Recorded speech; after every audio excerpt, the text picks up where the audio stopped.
Krista. Welcome to our interview on Turning Point. Hello, I'm also really glad to take a part in this interview.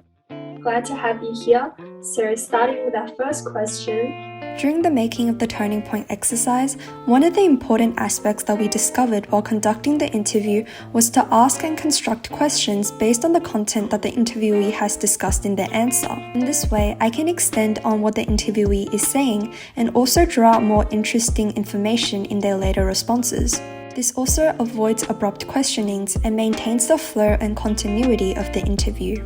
Another important point is to film B-roll that is related and expands on what the interviewee is discussing in their answer.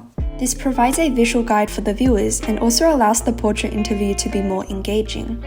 Additionally, an alternative way of increasing visual engagement in the interview is to alternate between different camera angles, but it's important to keep the lighting similar in each shot to maintain continuity.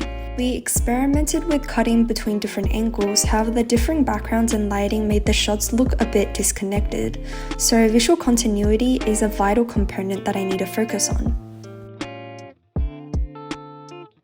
A suggestion made by the reading that would be useful to apply in my portrait interview is to alternate between different shot compositions during a long response.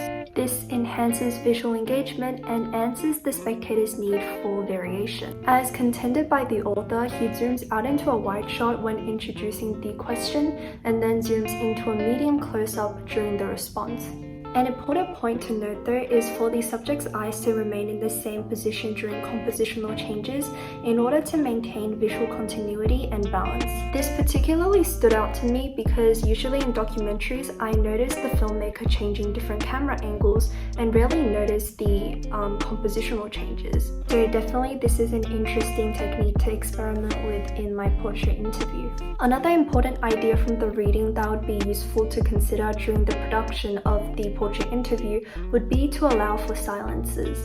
Usually the interviewee is silent in order to reflect on their responses, and silence often encourages more profound and abstract answers. Leaving the moments in which the interviewee is considering their answer also enhances the sentimentality of the response. This is an interesting point to consider because usually I edit out the silences in audio or silent moments in videos in order to keep the content more engaging. But now I understand that silences can increase the impact of a statement or a moment significantly.